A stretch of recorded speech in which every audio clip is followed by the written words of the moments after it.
तो बच्चों अभी हम लोगों ने एक्सरसाइज 10.2 का इंट्रोडक्शन खत्म किया है। अब हम लोग उसके एक्सरसाइज के हिंट्स एंड सॉल्यूशंस को देखते हैं।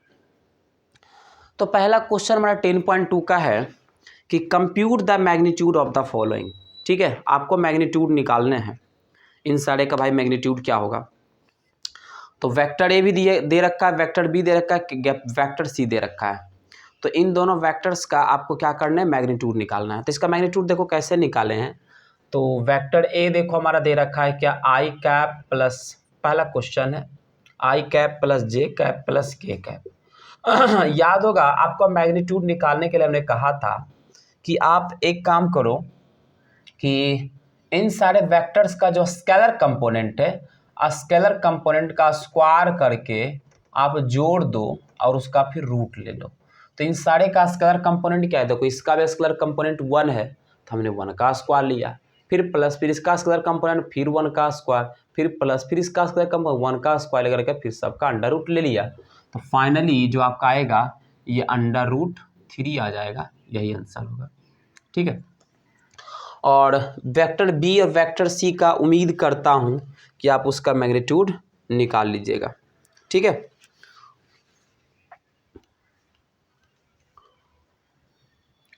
दूसरा इसमें देखो क्या कह रहा है, दूसरा कह रहा है कि write two different vector having same magnitude. दो अलग अलग वेक्टर बताना है जिसका सेम मैग्नीट्यूड होगा, मतलब कि मैग्नीट्यूड सेम होने की बात करी है, डायरेक्शन सेम होने की बात इन्होंने नहीं करी है। ठीक है, तो ऐसे कितने वेक्टर्स हो सकते हैं, जैसे दो सेम मैग्नीट्यूड वाले वेक्टर्स को हम लोग देखना चाहें क्वेश्चन नंबर 2 में।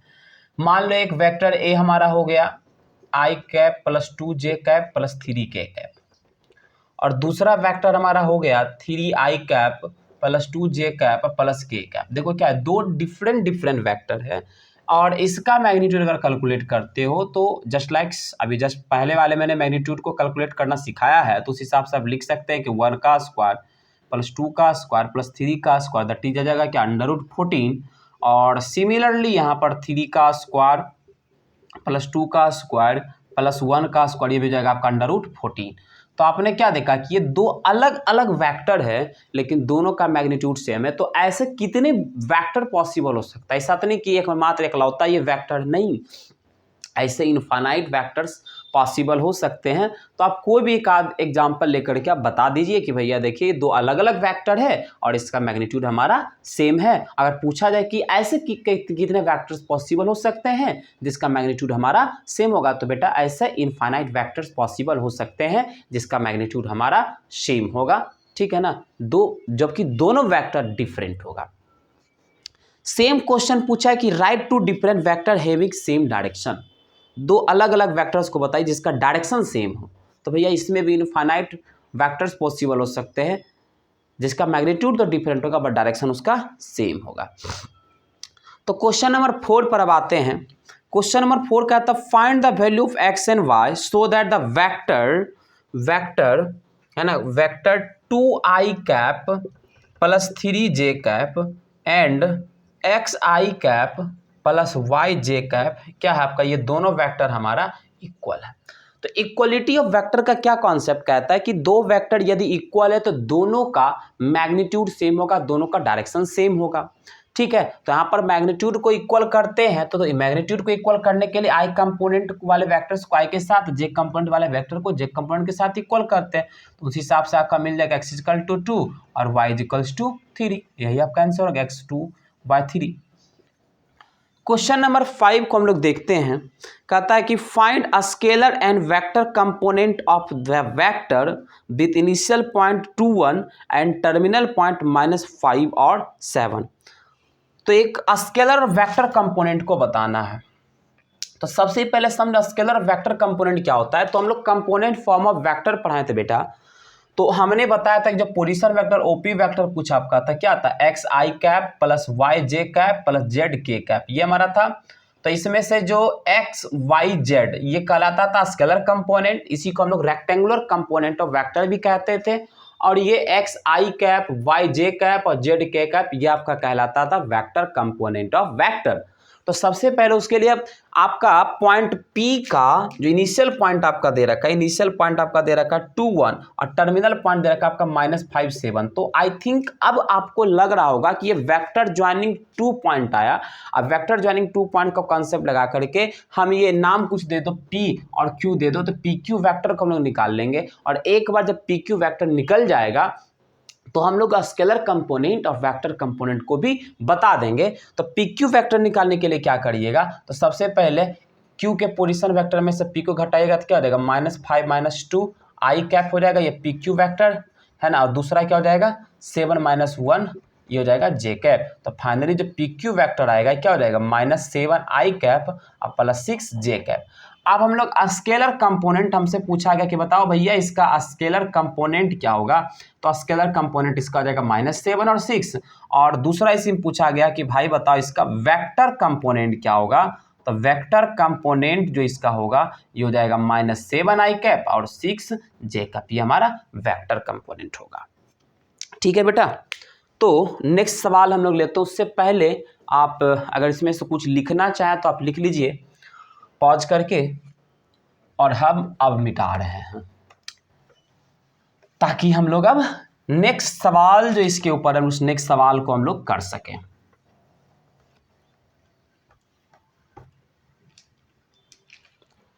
नेक्स्ट सवाल हमारा है find the sum of the vector vector A vector B and vector C. Sum of the vectors, sum निकालना है भाई।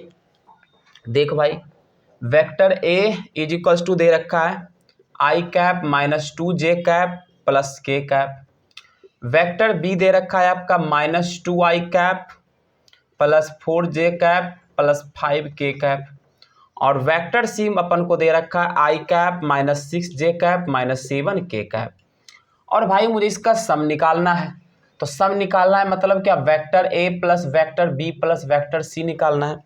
तो इसके लिए मैं बता चुका हूँ आपको कि आई कंपोनेंट आई के सारे स्केलर कंपोनेंट को जोड़ के लिख दो, फिर जे के सारे स्केलर कंपोनेंट को जोड़ कर लिख दो, फिर के सारे स्केलर कंपोनेंट को जोड़ कर लिखो। तो जोड़ो भाई, 1 और -2 -1 होगा, और -1 + 1 तो आपका 0 हो जाएगा। तो क्या रहेगा आपका 0 I कैप। -2 + 4 -2 + 4 +2 होगा, अब +2 - 6 क्या हो जाएगा आपका ये +2 और -6। जे के कंपोनेंट को मैं जोड़ रहा हूँ भाई, -2 + 4 हो गया आपका +2 और +2 और प्लस -6 आपका हो जाएगा ये -4 हो जाएगा। तो हो जाएगा -4 J कैप। और 1 1 हो गया, 1 और 5 हो गया 6 और 6 में से 7 जाएगा तो क्या हो जाएगा -K कैप। तो फाइनली जो आपका सम आया वेक्टर ए plus vector b plus vector c हो गया -4 J कैप और -K कैप। तो एक बार मुझे आंसर को चेक कर लेने दो कि क्या यही हमारा आंसर है या फिर नहीं है। तो भाई एक्सरसाइज हमारा कहाँ गया, 10.2 चाहिए मुझे, 10.2 वाले भैया,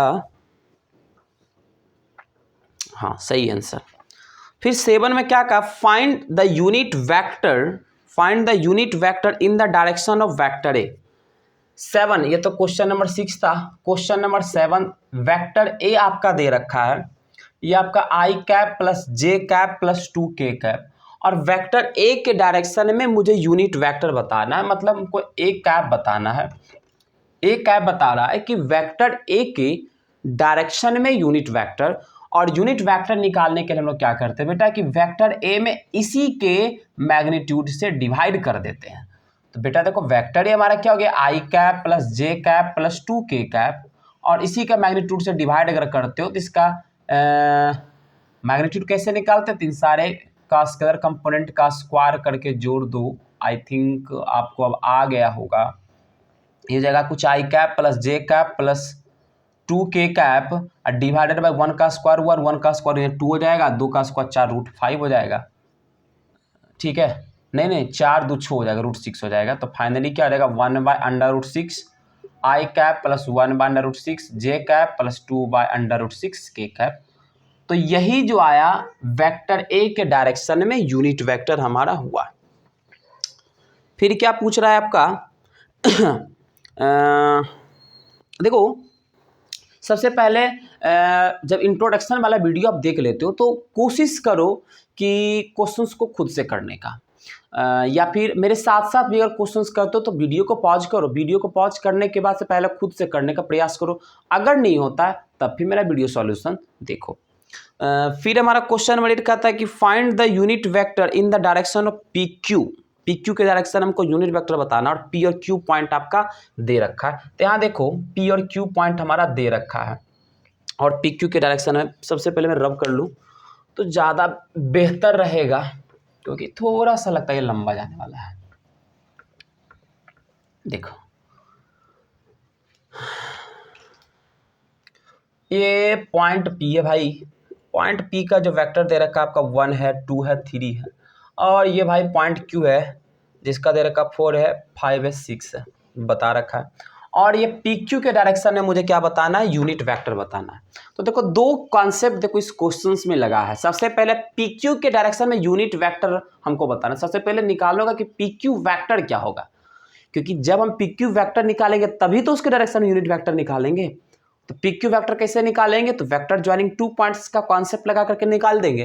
और जब जब जैसे ही पी क्यू वेक्टर निकालते हैं तो जस्ट अब इससे पहले मैंने यूनिट वेक्टर को निकालने के लिए सिखाया और वहां से आप इसको देख सकते हैं। तो बेटा पी क्यू वेक्टर हमारा क्या हो जाएगा, तो पी क्यू वेक्टर के लिए क्या करेंगे, पोजीशन वेक्टर ऑफ क्यू में से पी को घटा देंगे, पोजीशन वेक्टर ऑफ पी को। तो क्या हो जाएगा 4 - 1 आई कैप प्लस 5 - 2 जे कैप प्लस 6 - 3 के कैप। तो फाइनली जो पी क्यू वैक्टर हमारा आया क्या हो गया, ये ओवर आ गया 3 i cap plus 3 j cap plus 3 k cap हो गया। अब चाहिए मुझे क्या, पी क्यू के डायरेक्शन में यूनिट वेक्टर। तो हम लोग क्या करेंगे, इस पी क्यू वैक्टर में से इसी पी क्यू वैक्टर के मैग्नीट्यूड से डिवाइड कर देंगे तो हमारा पी क्यू के डायरेक्शन में यूनिट वैक्टर आ जाएगी। तो पी क्यू वैक्टर था हमारा बेटा 3 i cap plus 3 j cap plus 3 k cap divided by under root of 3 का स्क्वायर 9, फिर 3 का स्क्वायर 9, फिर 3 का स्क्वायर 9। ठीक है, तो फाइनली क्या निकल गया, 3 i cap plus 3 j cap plus 3 k cap, और ये क्या हो जाएगा under root of 27, that is 3 by under root 27 i cap plus 3 by under root 27 j cap plus 3 by under root 27 k cap. अगर ये कटेगा तो आप इसको काट भी सकते हैं, जैसे कट भी जाएगा। देखो क्या हो जाएगा, ये हो जाएगा 3 बाय 3√3 है ना आई कैप प्लस 3 बाय 3√3 जे कैप प्लस 3 बाय 3√3 के कैप ही हो जाएगा। देखो 3 3 3 3 3 3 सबसे कट गया तो क्या बचा 1/√3 आई कैप प्लस 1/√3 जे कैप प्लस 1/√3 के कैप। अब देखो बेटा ये क्या 1/√3 1/√3 1/√3, ये तो डायरेक्शन कोसाइन भी है। तो डायरेक्शन कोसाइन क्या है, इक्वल है। डायरेक्शन कोसाइन आपका इक्वल है। डायरेक्शन कोसाइन इक्वल होने का मतलब क्या हुआ, डायरेक्शन एंगल भी इक्वल होगा, मतलब ये वेक्टर जो होगा ये इक्वली इंक्लाइंड होगा एक्सेस के साथ में। और ऐसा क्वेश्चन भी आपसे पूछा है क्वेश्चन नंबर 14 में, ठीक है ना। तो अभी जस्ट हमारे दिमाग में ऐसा क्लिक कर गया तो मैं बता दिया इस चीज़ को, ठीक है। अगर समझे तो ठीक ठाक है, नहीं समझे तो कोई बात नहीं है। क्वेश्चन नंबर 14 अभी आने वाला है, एक बार मैं फिर से क्वेश्चन नंबर 14 में इस बातों का डिस्कशन हम लोग करेंगे।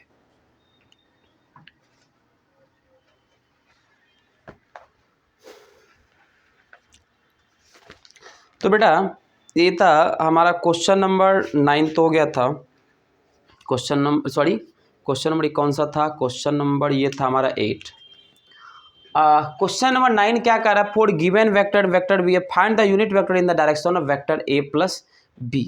तो क्वेश्चन नंबर 9 मुझे नहीं लगता कि कोई हार्ड है। देखो वेक्टर ए आपको दे रखा है बुक में, आप देखिए वेक्टर ए दे रखा है 2 आई कैप माइनस जे कैप प्लस 2 के कैप। वेक्टर बी भी दे रखा minus i cap plus j cap minus k cap. अब ए प्लस बी के डायरेक्शन में यूनिट वेक्टर बताना है बेटा। ए प्लस बी सबसे पहले कैलकुलेट कर लो, फिर ए प्लस बी कैलकुलेट करोगे तो दो वेक्टर का सम में एक वेक्टर आएगा, फिर उसी वेक्टर के मैग्नीट्यूड से डिवाइड कर दोगे तो आपका वेक्टर ए प्लस बी के डायरेक्शन में यूनिट वेक्टर आ जाएंगे। अगर किन्हीं लोगों को इसमें प्रॉब्लम अगर हो रहा होगा तो चलिए हम उनके प्रॉब्लम्स को भी निदान हम कर ही दे रहे हैं। तो क्वेश्चन नंबर 9 हमारा है, क्वेश्चन नंबर 9 है कि वेक्टर ए जो हमारा दे रखा है 2 आई कैप माइनस जे कैप प्लस 2 के कैप। वेक्टर बी जो हमारा दे रखा है minus i cap plus j cap minus k cap. तो सबसे पहले निकाल लो भाई कि वेक्टर ए प्लस वेक्टर बी क्या होगा। तो वेक्टर ए प्लस वेक्टर बी हो जाएगा 2 प्लस माइनस 1 तो हो जाएगा आई कैप है ना, प्लस 0 जे कैप और प्लस के कैप। तो क्या निकल गया आपका i cap plus k cap. तो हमको चाहिए वेक्टर ए प्लस बी के डायरेक्शन में यूनिट वेक्टर। तो क्या करना पड़ेगा, vector A plus b upon magnitude of vector A plus vector b. तो वेक्टर ए प्लस बी आपका i cap plus k cap, इसका मैग्नीट्यूड से डिवाइड कर दोगे तो ये जाएगा 1 + 1 that is 1/√2 I cap plus 1/√2 K cap. यही हो गया आपका यूनिट वेक्टर वेक्टर ए प्लस बी के डायरेक्शन में।